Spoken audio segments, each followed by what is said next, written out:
Hi. Thanks, Johannes, for these neural networks. And by the way, how long is your engine?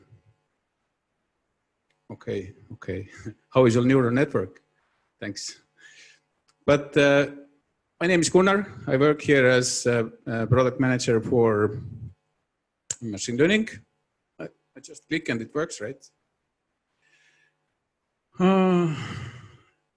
There is two of us. There is also Roland, whose nickname is Scratch, and he will talk right after me. First, who we are. Well, who am I first? I started 30 years ago as a developer. I wrote my first data visualization on Yuku computer, if you remember one, in assembly language, and then worked in a bank, then in technical university, and last 10 years in internet commerce. KV and Osta were our brands. So I'm basically a business person in IT. My machine learning passion started about 10 years ago. Pipedrive. Well, you can read it yourself. Pipedrive is a visual sales tool for salespeople. We have about 80,000 paying customers from more than 170,000 industries. Established 2010, more than 450 people, employees, most of them engineers. And we are a software company. We do not produce any plumbing stuff, as you might think from the name of the company. So why do we need AI? I thought of 4 aspects. Of course, there is the hype. Everybody loves AI. Everybody loves the products with AI.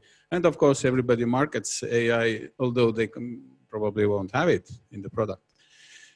Then the trend in the industry is that software is getting more data-centric. There are more and more dashboards within them, actionable insights, you name it. Our mission as a software to our customers who are salesmen, saleswomen, and sales teams, is to help them stop wasting time on administrative tasks, to save them their time for selling. And of course, we market to, we sell to our customers, and we need to nurture them to keep them still paying us money. Well, how did we do it? It's how to make it work, but everything I say is in Pipedrive context. I just wanted to think a bit, if you want to make it useful, then there are some other headings. So if you want to make something work, it's a good idea to think bigger first. And I wrote down kind of 3 pillars of AI strategy. Where to start? And of course, company sizes are different. For the bigger companies are much more options available than for the smaller ones. But solution partnership. There are companies on the market who know about machine learning, you can approach them, and they can offer quite wide range of different machine learning services. They can build a model for you, and some of them even can gather the data for you if you don't have a data warehouse or something like that. Then, and the first pillar is something that Pipedrive hasn't used. Then the second is a kind of service partnership. Companies who do provide certain service which is quite specialized, they are good at it, like product recommendation. But they are able to customize their solution for your needs. This is something Pipedrive has used, and we still use it. For example, customer service bot. And establishing your own team. This is the most expensive one, not recommended for the small companies. But in Pipedrive, we have established our own team a year ago already. And there is a resource everybody knows, of course, whole lot of different kind of API vendors who provide very, very specific service like speech to text or face recognition. But the problem with APIs is that somebody has to make them work. Somebody has to make programs which input the data there and which get the data back and make it in a readable form. This is where your own AI team comes handy because some engineering is needed.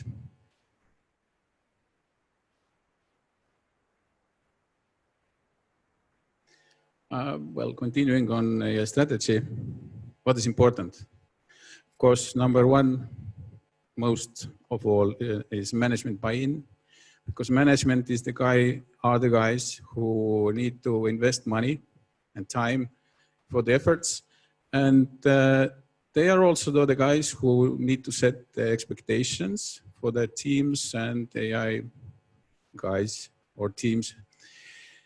Then, yes, the data, and the data is a data warehouse. It's not Excel spreadsheet. You have to be beyond that. And luckily enough, after many years of hard work, Pipedrive has a data warehouse with a good quality of data, updated every day. So you need to have some kind of systematized data, and you need to maintain the data quality to give any meaning to your AI efforts. And then you need engineering. You need the guys who actually make it work. You can have data scientists, they even could make a model out of Excel, but it needs to be live predicting something. So you need engineers, developers, and others.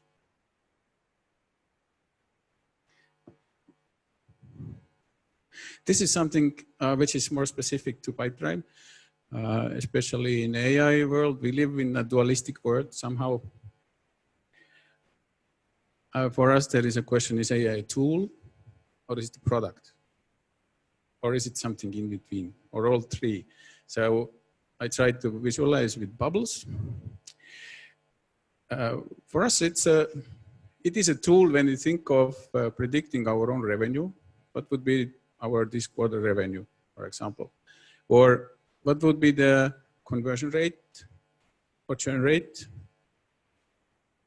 Does everybody know what churn is? Who knows? Everybody knows. Can you guess what is Pipedrive's churn rate monthly? Percentage? Somebody else? Good guesses, I can tell you. Then the product part of it is, yes, there are companies, Amazon, Google, who have products, AI products, but we don't have such products. So products like speech-to-text or product recommendation system in e-commerce platforms, this is where AI is a product. But we are also present in the middle part, where we want to put AI as a tool within the product which is used by our customers, the pipedrive.com. And this is where we want to do personalized recommendation or predictive analytics or other stuff. So we work on two parts on the left, not on the right side.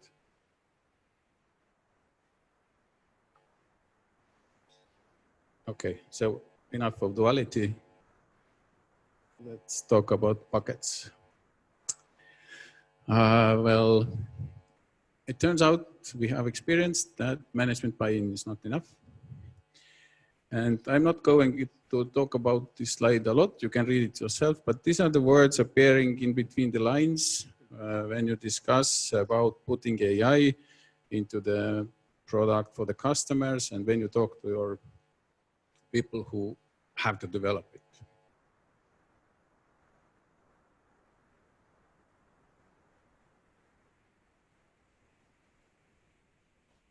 The data.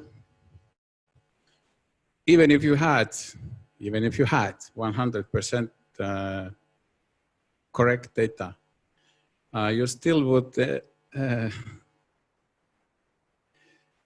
have problems with the meaning of the data. So, and we have had some too, maybe some more interesting and educating for us were those three. And the first one is training in God mode. It's not official term, of course, but we use it.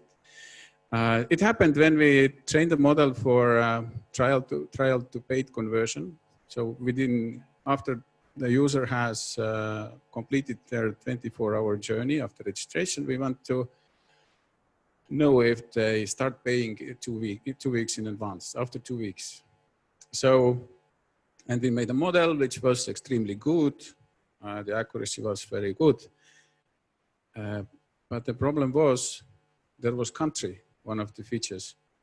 And this country feature was entered alongside with the payment details. But entry of payment details is a very good indicator of somebody starting paying. So somehow we trained the model which saw in the future. And that's why the God model. Usually the gods only see the future, not the humans. The second confounding or lurking variables, it was about the churn model. Again, we had over 90% of accuracy and we were jumping off the floor. Yes, yes, we did it, how good. But something felt wrong there. And what happened was that kind of the input features to the model, one of them was the age of the company in days. And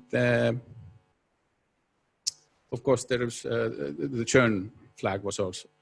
And, but it happens that companies tend to churn when they stop paying, but the payment period is 30 days. And what happened was when the company age reaches a day which is multiple of 30, their probability of churn is huge, and other days it's very small. It's elementary. We don't need the machine learning to predict that, but it caused us for very excellent results. After removing this, well, it was much less. And Phoenix variables, again, this is not the official term, but it's about categorical variables. I don't remember if it was country or something else, but categorical variables need to be managed because, for example, countries, sometimes they appear out of nowhere. You train your model with 170 countries, and one day it runs in your live environment. It gives predictions, people are using it, and in one day you have 171st country appearing on the map, and your model is giving an error because he didn't know that country. So just working with the data, but a good experience for us. But the overarching experience is too good accuracy means something, may mean there is something wrong, especially in the business data. It's different in physics probably.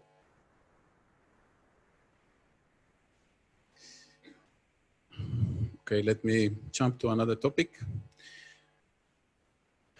Of course, first thing when you start building some machine learning model to predict something, the most important thing is to define the question, why do we do this? What exactly has this model to do? What do we want to predict? And after you have these questions solved, why do we do this? For us, how to solve the problem, like the overshadowing idea, thought, and priority is to deliver first, optimize later. It is speed over accuracy.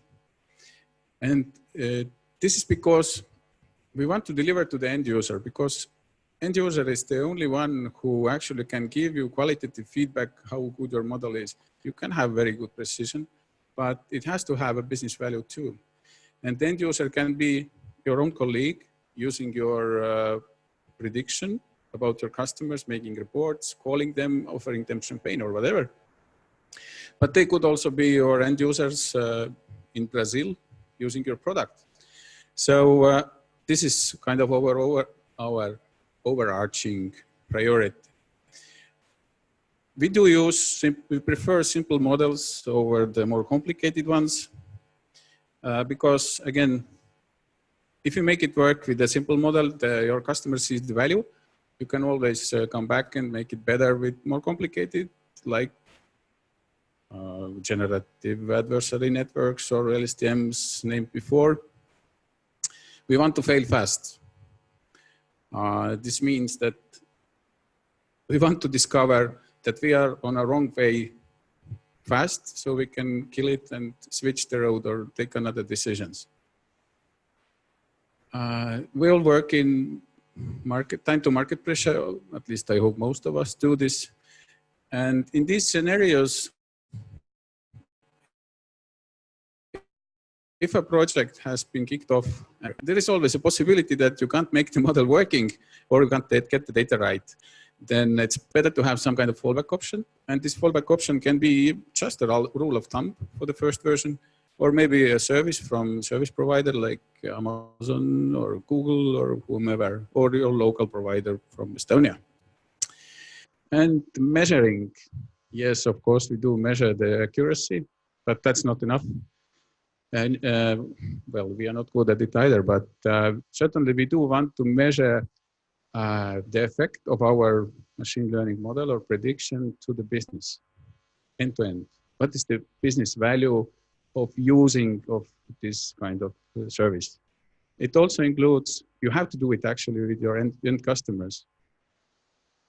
You can't do it alone because you would say it's very valuable, but nobody believes. Just one slide after that. A few words about what we have done and what we are going to do. Again, this duality, AI for business, meaning ourselves, our company, and for the product, for Pipedrive.com, selling software, sales software.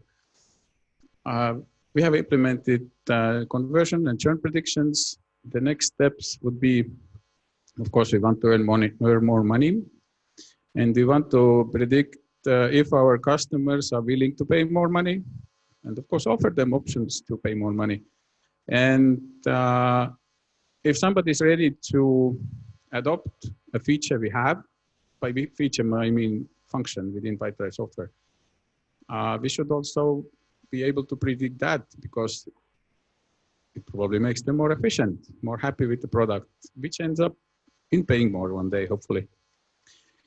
Then for the products, we have sales deals in Pipedrive. If you know, everybody knows, of course, the pipeline with the stages, and you can move your deal on when you deal with your customer. We predict the sales probability and also sales forecast. But as you know, sales is pretty much about communication with your customer, writing them, calling them, making notes. And this is a lot of information. And one of quite big task for us in near future is to start extracting actionable insights from this communication data using NLP methods. We started already with that. And the second quite big area is we want to start giving personalized recommendation based on users' behavior, and trying to match what are their usage pattern, what are the successful usage patterns, how to make them more efficient. This is what we want to do in short term. In longer term, of course, much more. But we agreed that there will be no questions until Roland has finished. That's okay? Okay, Roland, please.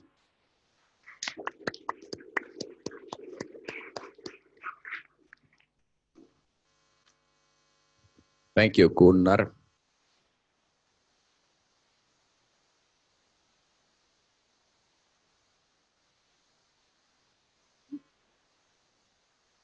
Oh yeah, this is the first slide. So hi, I'm Roland Kriibi, or Scratch. I'm the machine learning team lead in Pipedrive. Thank you all for coming. Looking at this big crowd, I'm not sure whether you have come to see or listen us, or you have come to see our new office. But nevertheless, it seems that both of those topics are at the top of their hype. So let's make it useful. Today, I'm going to speak about our journey, which has lasted 1 year as an AI team. I'm going to do it in 20 minutes, and I'm going to share some of the key lessons we have learned by going through this AI hype and cycle. And we're going to have 3 main topics. What is this lab environment, and what is this live environment that we speak about? And another great and hot topic is machine learning platforms that are arising here now. And lastly, but not leastly, I want to speak about DevOps mentality in data science and how that can actually help you leverage getting more into production. For the last topic, yes, I mixed up two really hot topics to make you listen more, but I do believe that there is somewhat truth in it. So this lab is kind of the starting point where you're going to start with your experimentations, and you most probably are working off your laptop, or you might even work in data warehouse. This is the phase where you're figuring stuff out, doing a lot of different kind of experimentations. And what I mean by offline here is that your models don't reach to end customers, and your outputs are usually kind of reports or dashboards, and all your work seems to be research. You're terrified to make wrong decisions. You feel frozen to a place. You do a lot of follow-ups if the decisions that your model made were even good ones. And you might face the kind of old saying, tossing the model over the wall, which is that your data scientists are not capable of putting their own work into live, and there is a handoff problem. Contrary to that, we have this online environment actually where you want to reach. This is kind of where you have established a factory from your own lab, and this is where you want to make kind of an assembly line where everyone can pitch in and collaborate and work efficiency. Why do I use online here and not production or live is that your model might reach to the end customers in different ways. So the key idea is that your model is doing customer-facing predictions, and that is kind of a scary thing to do because you give out so much control.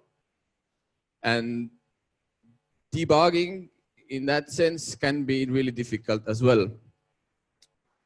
I do think that in order to make this factory work, you really need to embrace DevOps mentality. And what do I mean by that is you need to be metric-driven, automated, systematic, and you should have fluid data. And your focus here is to transparency and reliability. Sometimes you might opt out, as Gunnar pointed, for an easily understandable model than a complex one, because you understand it actually, what it does. So there are different paths you can take in order to go into live. You could do the database scoring. You can do batch predictions in your data warehouse or with your Spark cluster. You can do real-time predictions in on Storm cluster or any kind of other Kafka streams or whatever. The key point here is to start out small, even if you're using your laptop, and just try to go through each of these steps and understand what are your data requirements to make these models actually work. And what is this kind of life cycle that you need to go through in order to make into production. And then you start to realize that you have this typical machine learning life cycle where you start off with feature engineering and you turn that features into prototypes or different kinds of models. And then you understand your laptop is not sufficient enough for training this model, but you actually need some real compute. And this is where actually on-demand compute from different cloud providers come in handy. And then you start seeing that, oh, I need to put this into production and provide a REST API on top of that. And most probably need to scale out if I have more users. And then you do that as well. And then you discover that, oh shit, I have developed some features that I'm not capable of producing in live environment. And this is where you kind of start thinking, oh, I know, I need machine learning platform for this. It's gonna solve my problems. Everyone's speaking about it, and all the big companies have one. Google's, what's that called? Qflow, Facebook Learner, Michelangelo. So the key idea with machine learning platforms is that how do you make it easy for a model that someone builds in R or scikit-learn or Spark, which is that kind of an investigative context, and put it into production. As an engineer, this is the most interesting stuff, and here is the moment when you probably start reading Hacker News, and then you start to wonder, should I build one or should I buy one? My recommendations here are that you should try to solve more than one business case at first, then build your own. Because doing generalizations on just one example is really dangerous idea.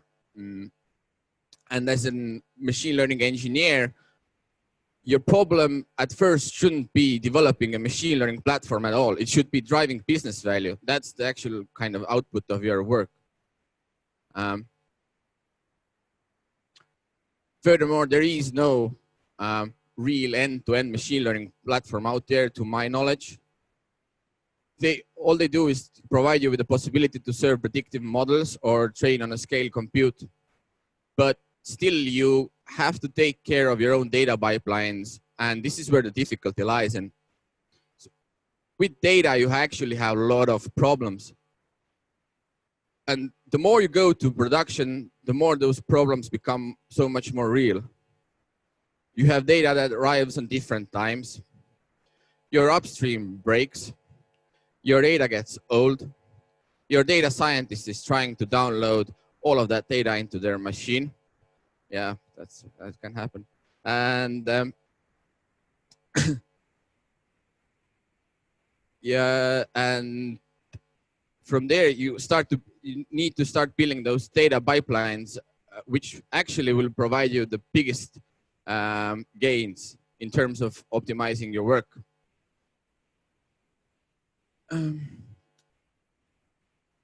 You don't want to end up here with a messy glue code and end up with disparity between how you handle data in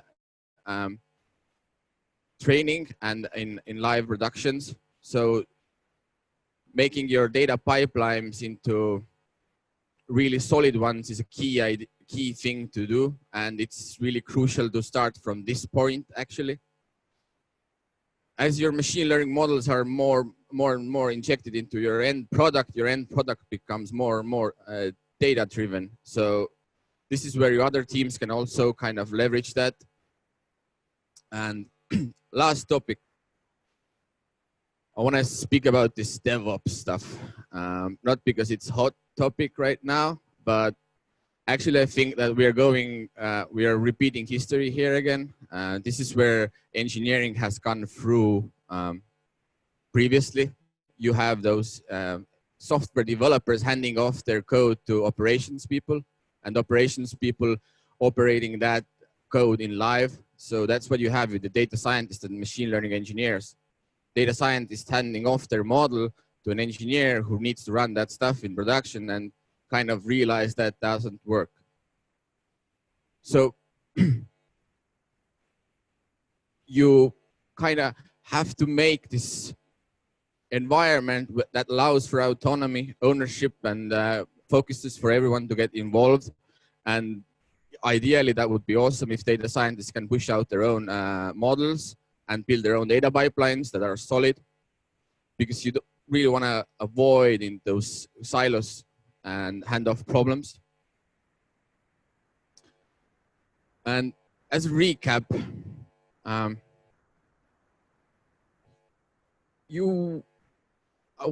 think that not you, but I think that you should blur the lines between experimentation phase and production, so that your experimentations feel like they're running in production. That the same way that you're developing your models in your cloud environment actually is the same way how we would deploy that in production. We in Pipedrive think that we should empower all product engineers to do machine learning. Machine learning will be crucial and kind of a really key aspect in engineering job lifecycle, and it's crucial for them to understand how those stuff work. And this last thing, I guess, is more for me, that the perfect is the enemy of the good. So you might feel that you get stuck into places sometimes because you are not sure how good this is, but you just need to put stuff more into live and then measure later on and see how good it actually was. So where are we as a company now after 1 year? We have reduced our model to market significantly. We do really well in batch predictions, and in data warehousing has been our really big help. They are awesome guys, and without them, we wouldn't be even here, I guess, today. We're investigating more into this platform concept and trying to utilize more of our Kubernetes cluster. As mentioned before, this handling of data is ongoing process, and doing real-time prediction is super difficult. And this is where we're going to invest most of our time in this year as well. And the last point is that we want to make machine learning as an engineering profession, so that data scientists know how to do actual engineering more, and engineers know how to do data science more. Because data scientists, model code or data pipelines need to go through the same iterative process as your product code, code reviews, testing, etc. So that is also crucial. And thank you.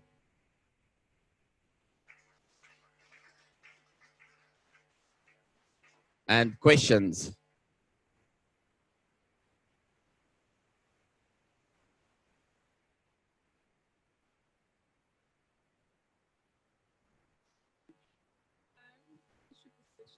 Oh, okay. Recalling what presentation from Sidekick, just question, did you consider further step in sales support, just substituting sales manager to at least for cold calls?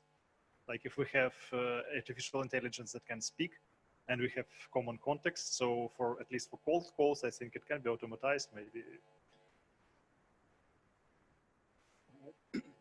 One. Well, this is a crazy idea.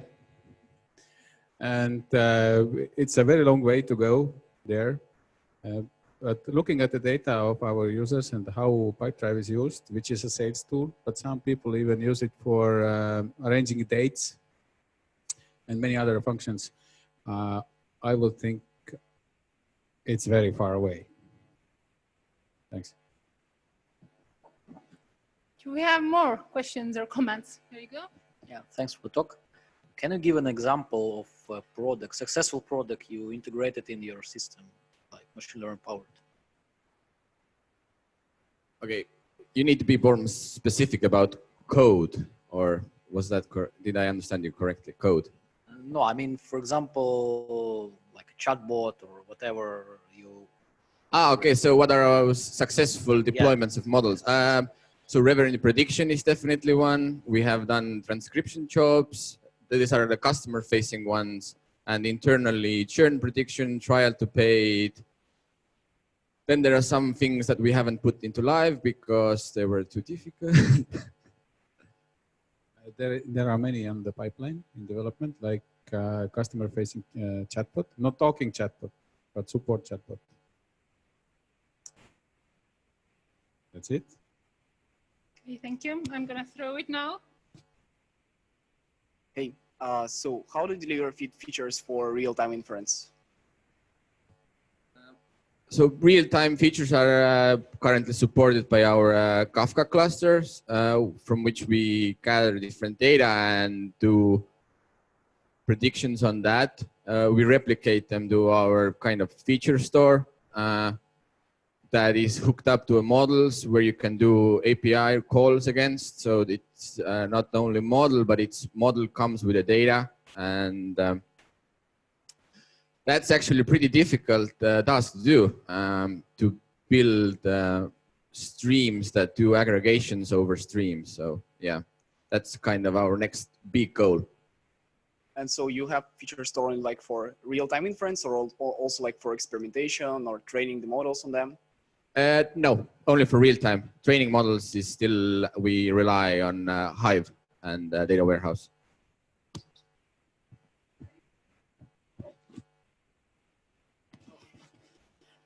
Which way? Hey, I've heard that you are using Node.js as a primary backend technology. So are you using same technology for serving the predictive models as well, or not? And how is it working out for you?